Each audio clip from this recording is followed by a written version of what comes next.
Today I'm going to show you how to hide your Instagram profile from your phone contacts. If you want to keep your account private and avoid the unwanted connections, this video is for you.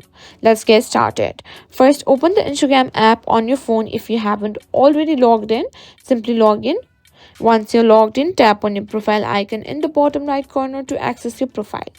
Next, tap on the three horizontal lines. Now, in the settings menu, tap on privacy.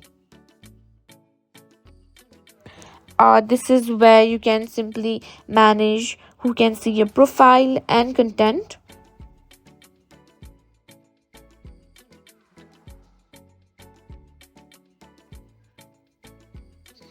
Now click on review settings.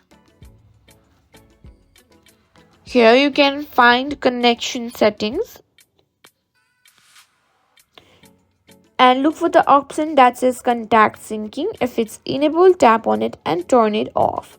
This will prevent your phone from finding your Instagram profile through the contact list. If you cannot find it, simply search for contact, upload contacts, and simply turn it off.